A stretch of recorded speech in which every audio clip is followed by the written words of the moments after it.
이번에는 발급 절차에 대해서 알아보도록 하겠습니다. 재적등본 발급은 가까운 전국 모든 주민센터, 읍면동 사무소에서 가능합니다. 이것이 여러분이 발급받을 재적등본의 예입니다. 자, 이 그림에서 여러분의 왼쪽에 보이시는 것들이 준비해 갈 것들입니다. 스마트폰에 한자 필기 인식 사전을 준비해 가시고, 그리고 신분증과 수수료 이렇게 준비해 가시면 됩니다. 이것들을 가지고 가시면 그 안에서 신청서를 작성하시면 되겠습니다.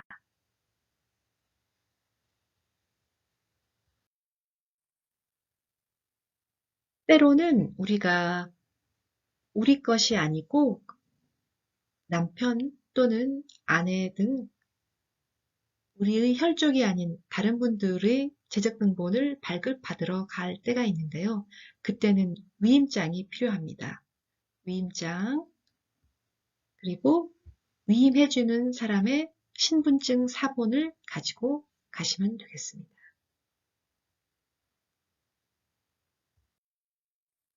그러면 거기 가서 작성할 신청서에 대해서 알아보도록 하겠습니다. 눈앞에 보이는 가족관계 등록 사항별 증명서 교부 및 신청서를 작성하시면 되는데 거기에 상주하시는 직원들이 친절하게 알려주시기 때문에 걱정하지는 않으셔도 되지만 한번 살펴보도록 하겠습니다. 신청서 안에 회색으로 표시된 부분을 우리가 작성을 하면 되는데요. 회색 부분이 지금 이름이 되겠죠. 이름, 그리고 주민번호나 등록기준지. 이 등록기준지는 본적지를 말합니다. 신청 내용 중에서 종전호적법에 따른 제적, 여기서 7번이 나오는데 호적법에 따른 제적을 신청한다고 7번에 본적이나 호주나 대상자 이 안을 쓰시면 좋고, 여기 재적등본 몇 통 이렇게 쓰시면 되고요. 청구 사유를 쓰시고 신청하는 분의 이름과 주소와 주민번호, 또 신청인과 우리가 등록부를 교부하는 사람과의 관계, 이순신이라고 한다면 이순신이 할아버지라고 하면 이순신의 손자 또는 손녀 이렇게 또 여기를 쓰시면 되겠습니다. 그리고 휴대번호 쓰시면 되는데요. 보자면은 이름에 김조부, 그리고 아까 말씀드린 본적, 아시는 본적을 쓰시고요. 만약에 본적을 모르고 주민번호만 안다면 그렇게 쓰시면 되고, 우리의 혈족이고 아버지에 해당되면은 본적지를 몰라도 찾아주시기도 합니다.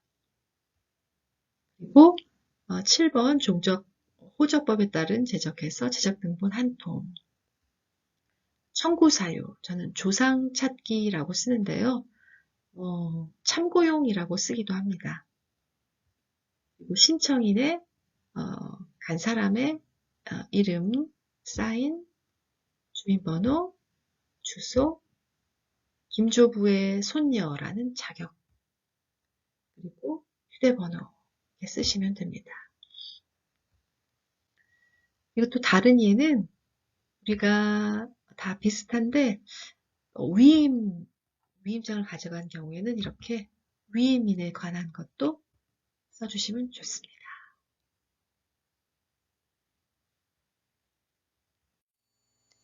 이번에는 재적등본 여러 통을 한 번에 발급받기를 해보겠습니다. 이때는 이렇게 빈 가계도를 준비합니다. 발급받은 재적등본에 나온 조상들을 빈칸에 적으면 한눈에 정리가 되어 빠진 분들을 바로 확인할 수 있습니다. 여기에 아버지의 이름으로 발급받은 재적등본과 빈 가계도가 있습니다. 제일 큰 글씨로 아버지는 호주란에 이름이 있고요. 가계도에 쓰겠습니다. 류, 부친. 그리고 아버지 이름 위에 부모님의 이름이 있습니다. 부, 류종태, 모, 공수님. 이 이름도 가계도에 쓰겠습니다.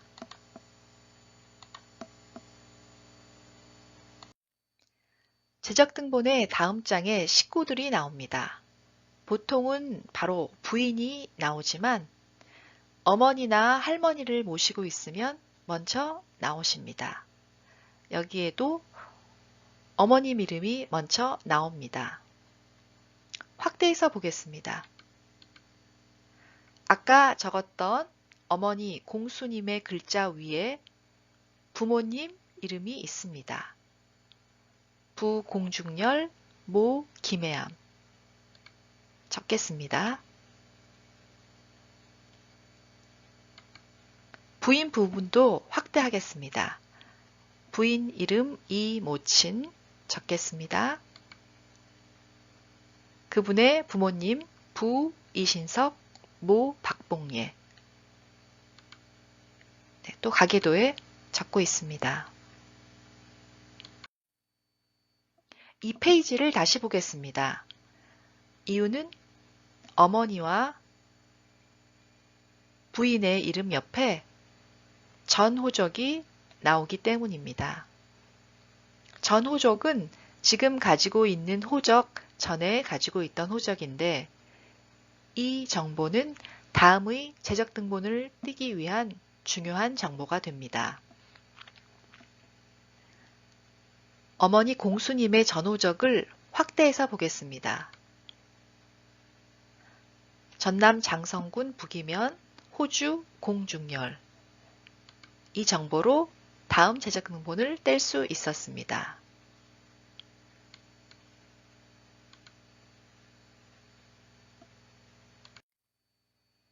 그러면 새로 발급받은 공수님의 아버지 공중열의 제적등본을 살펴보겠습니다. 역시 호주 이름은 제일 큰 글씨로 있습니다. 확대해서 보면 호주 이름 위에 부모님 이름이 있습니다. 모르는 글씨가 있으면 한자 필기 앱에 그려서 써보거나 스마트폰으로 사진을 찍어서 물어볼 수 있습니다. 부 공성원, 모 정씨. 가계도에 부모님 칸에 적겠습니다. 공성원, 정씨. 이것은 부인 이모친의 전호적으로 발급받은 부인의 아버지 이신석의 제적등본입니다. 지금까지와는 다르게 세로로 쓰여진 모습입니다. 여기에서도 제일 큼직하게 보이는 글자들이 이름입니다. 확대하면 이 위에 호주라고 오른쪽부터 읽으시면 되고요. 이름이 이신석 크게 나옵니다. 그러면 이 이름의 오른쪽에 부모님 이름이 있습니다. 그런데 부모님 이름 글자가 세 자가 아니고 네 자이죠.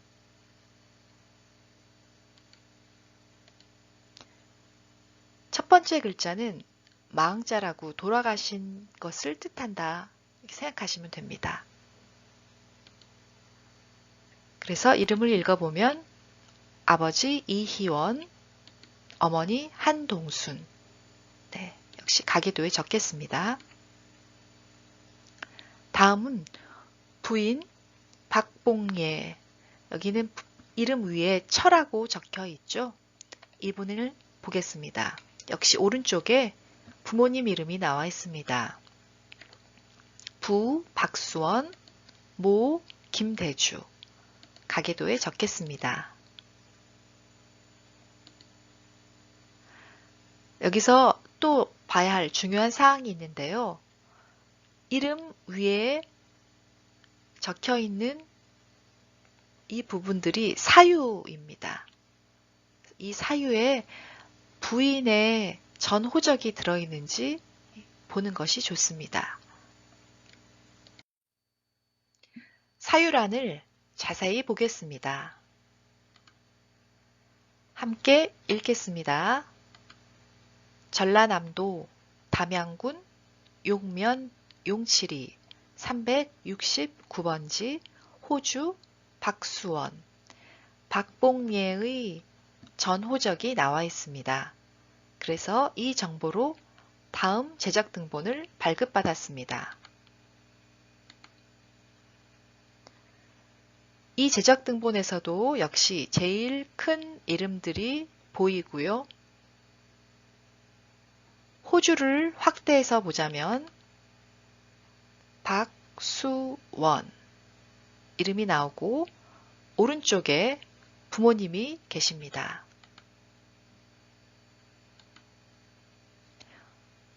부 돌아가신 박경문, 모 황피노이십니다. 마지막으로 호주의 아버지의 제적 등본을 찾는 방법을 보겠습니다.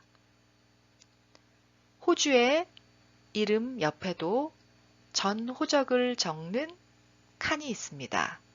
여기에는 아무것도 안 적혀 있는데요. 예전에는 주로 한 곳에서 대대손손 살았기 때문에 아버지의 본적이 아들의 본적이 되는 경우가 많습니다. 그래서 이 제적 등본에 있는 호적지, 즉 본적과 호주의 아버지, 여기에서는 공성원, 이 두 가지 정보로 다음 제적 등본을 한번 떼어보겠습니다. 네, 마찬가지로 제적 등본을 뗄 수 있었습니다. 이 제적 등본에서도 역시 호주의 이름 위에 있는 정보를 읽어보면 부모님이 나오십니다.